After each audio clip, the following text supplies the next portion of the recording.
Assalamualaikum Bu Zeni. Waalaikumsalam Pak. Selamat pagi Bu. Gimana kabarnya, sehat? Iya, alhamdulillah. Ya baik, Bu Zeni sudah tahu kan maksud dan tujuan bertemu dengan Bu Zeni ya? Iya. Ya, dan pada kesempatan ini saya ditugaskan untuk menjadi supervisor ketika Bu mengajar di kelas Bu ya. Jadi nanti saya akan mensupervisi dan ketika Ibu melaksanakan pembelajaran dengan anak-anak di kelas. Nah, tapi sebelum itu saya akan melaksanakan dulu praobservasi Bu ya. Nah, praobservasi ini dilaksanakan memang sebelum kegiatan observasi ketika Ibu mengajar dilaksanakan. Dan ini sangat penting bagi saya sebagai catatan awal ketika nanti Ibu mengajar di kelasnya Bu ya. Nah, kegiatan praobservasi ini ada beberapa hal yang ingin saya tanyakan kepada Ibu sebagai acuan nanti Ibu ketika mengajar di kelas Bu. Nah, yang pertama saya akan menanyakan tentang tujuan pembelajaran. Oh iya. Ya, mangga Bu, silakan. Tujuan pembelajaran di materi prinsip dasar desain komunikasi visual, di antaranya di sini ada 4 tujuan pembelajaran. Yang pertama, dengan menyaksikan video prinsip dasar desain komunikasi visual, diharapkan siswa dapat memahami prinsip dasar desain komunikasi visual. Kemudian dapat memahami juga pengoperasian perangkat lunak desain komunikasi visual. Kemudian setelah menyaksikan video, siswa berdiskusi.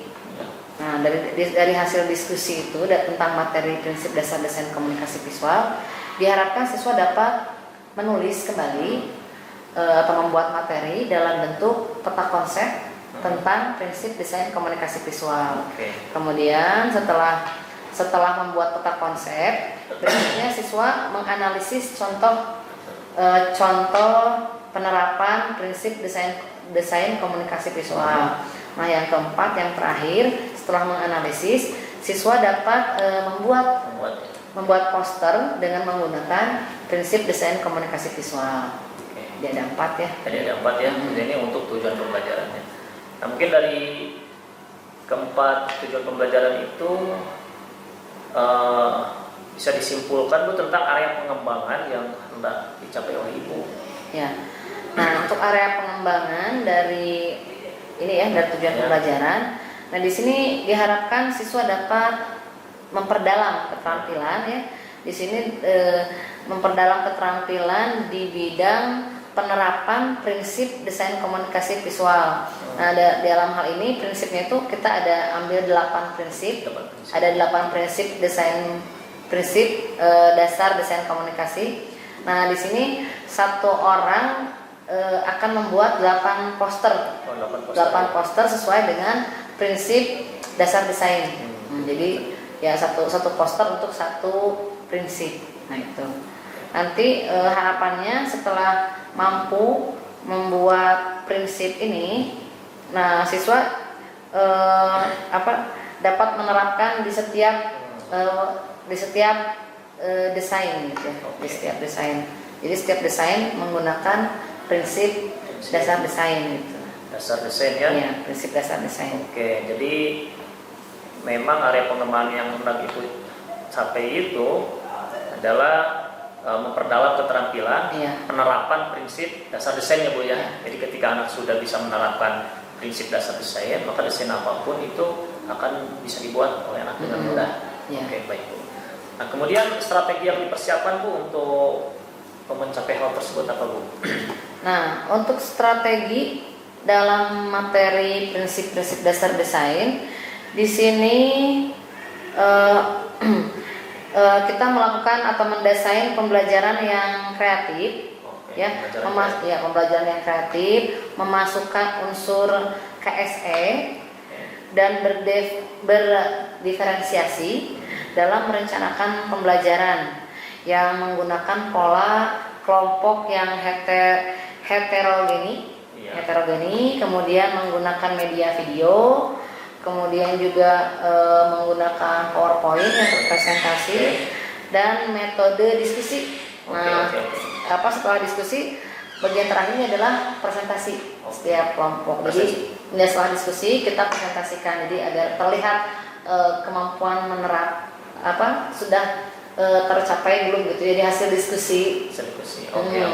Jadi hasil diskusi itu nanti dipresentasikan. Ya.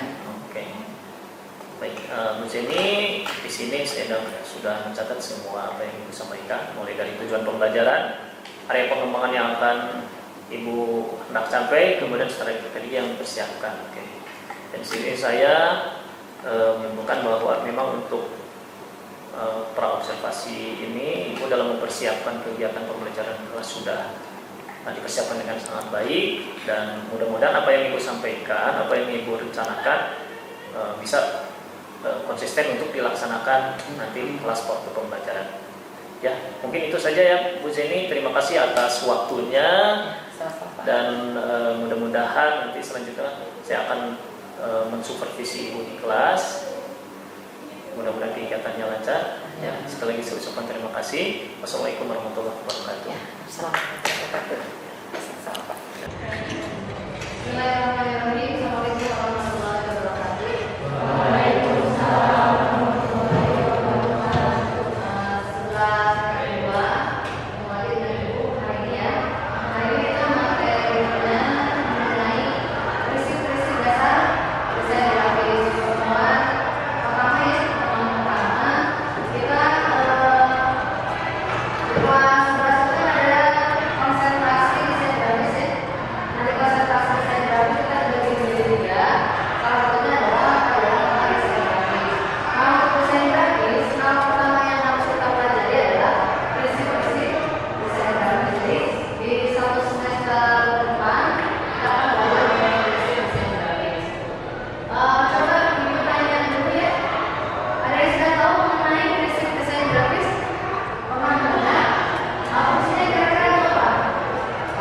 Nah, kalian posternya mau cetak atau ditampilkan di layar misalnya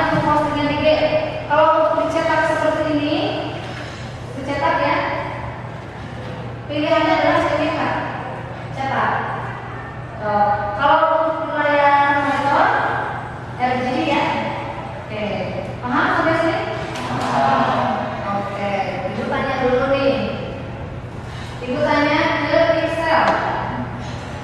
Excel. Mode gambar itu ada dua ya. Ada bitmap, ada vektor. Nah, kalau Corel itu apa? Vektor atau bitmap? Corel. Vektor ya. Kalau ada Photoshop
Kita tinggal klik, tarik, tarik.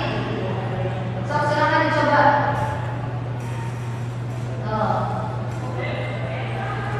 Silakan dijiplak, silakan dijiplak gambarnya.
Untuk titiknya jangan terlalu banyak ya.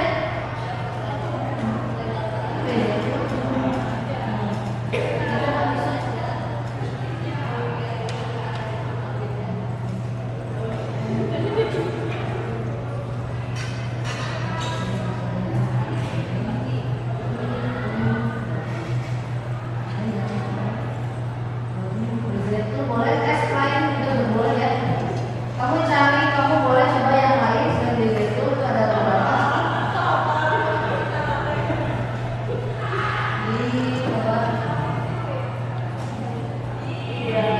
Sampai ketemu titik dengan dari kamunya ya, klik.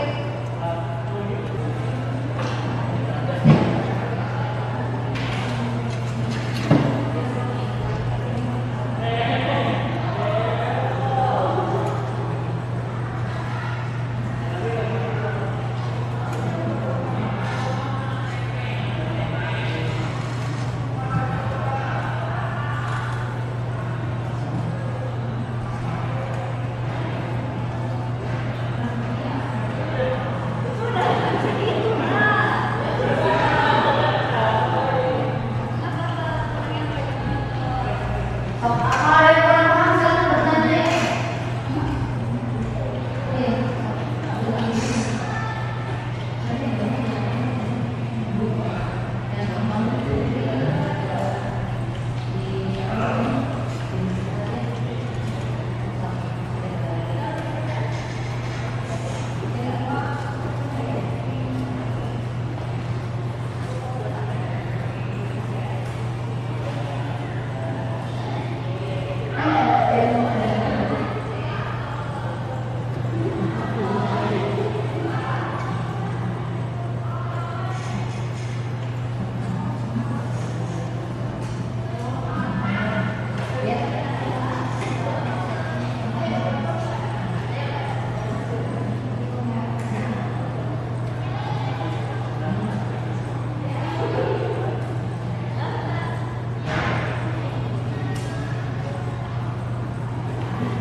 Gimana, ada pertanyaan? Sok silakan bertanya dulu. Ya silakan. Lewat tulisan.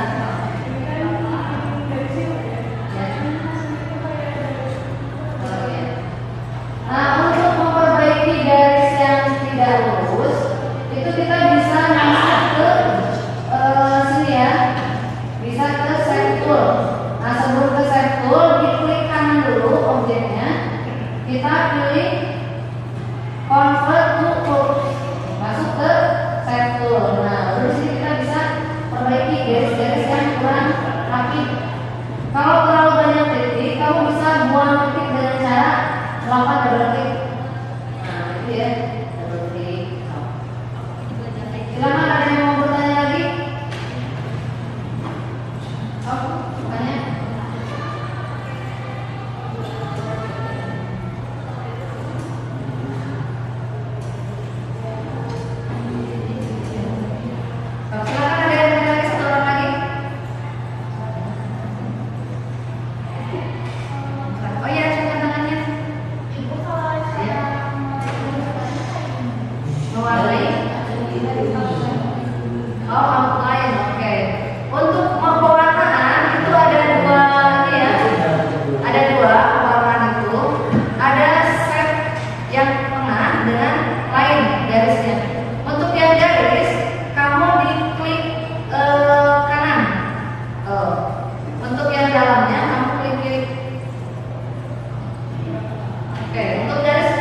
dicari. Itu pasal apa namanya? Dibutuhkan. Pasal apa? Lowongan kerja. Ada pasal apa lagi? Ajakan. Misalnya apa? Oh, buang sampah pada tempatnya. Termasuk jenis pasal apa? Iklan layanan masyarakat. Apa lagi? Nah ini yang di depan pasal apa nih? Poster film. Jadi poster itu banyak jenisnya berdasarkan fungsi ya.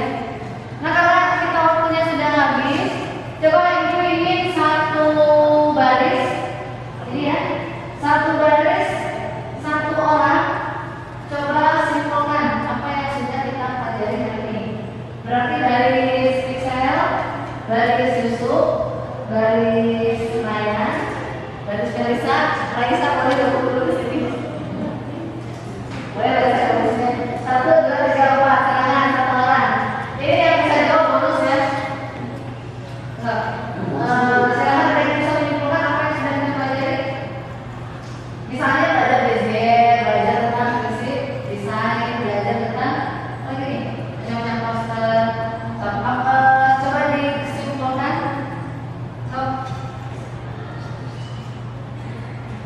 Sebelah mana dulu? Sebelah sini dulu. Oke, baris Marisa dulu. Silakan.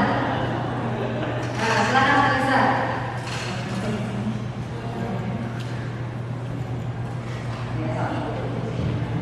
Ya, silakan Marisa. Agak keras. Jadi kesimpulannya itu setelah belajar desain itu bisa kemudian juga Oke, kasih tepuk tangan Marisa. Di baris kedua, silakan ke sana. Siapa yang mau coba? Yang nomor apa aja? Silakan. Tuh. Ya, Aulia cantik kok. Jadi kesimpulan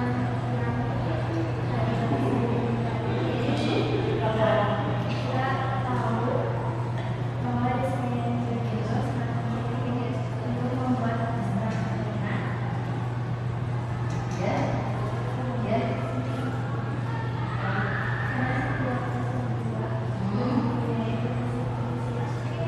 Iya. Juga bisa tahu prinsip-prinsip ada yang Ya, prinsip-prinsip untuk setiap pasal oleh.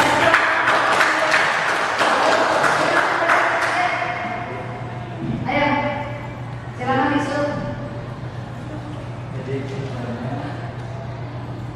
Jadi kesimpulannya kita bisa mengamalkan poster Ya.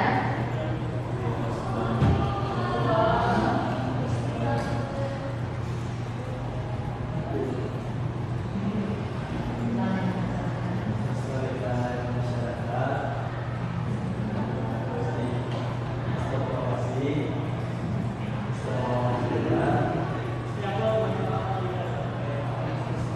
prinsip-prinsip desain grafis. Ada apa aja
sangat berat gitu. Iya, iya. Karena memang Waktu, jam tidur. iya betul ya.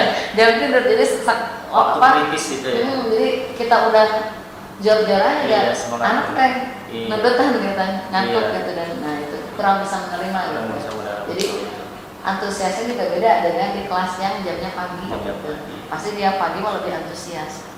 Ya, memang itu ya indikator ibu merasa puas atau berhasil dalam mengajar itu ketika anak memang antusias mengikuti pembelajaran. Oke, baik Bu. Nah, kemudian pertanyaan yang terakhir ini, Bu, ya. Apa hal positif yang sudah Ibu Zeni lakukan selama proses pembelajaran? Oh, iya. Hal positifnya karena sekarang anak sudah memiliki HP Pak ya. Jadi walaupun misalnya tidak ada yang fokus, tapi kita tetap bisa memberikan media pembelajaran misalnya lewat video.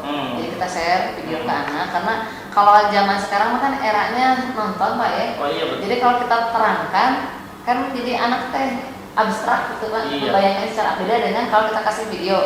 Oh, kita kasih video dulu, nanti kita bahas videonya sama-sama, anak lebih paham. Oh gini gitu. Beda dengan kalau kita menerangkan tanpa media pembelajaran. Jadi ngawang-ngawang gitu Pak. Iya. Ya, jadi maksudnya kadang-kadang membayangkannya tidak sama. Beda dengan kalau kita kasih video pembelajaran dulu, itu anak lebih memahami gitu dan lebih termotivasi serta lebih senang dalam Senang ya, Bu, ya. pembelajaran kita. Karena Oke. anak lebih paham gitu Pak. Iya, oke. Jadi untuk hal positif yang sudah Ibu Zeni lakukan itu adalah Ibu Zeni sering memberikan pembelajaran dengan media video ya. Iya. Karena dengan media video anak bisa lebih mudah dan bisa lebih cepat memahami dari Iya. materi yang kita ajarkan. Oke, Bu Zeni ya. Nah, kemudian seterusnya ini rencana tindak lanjutnya seperti apa Bu? Oke,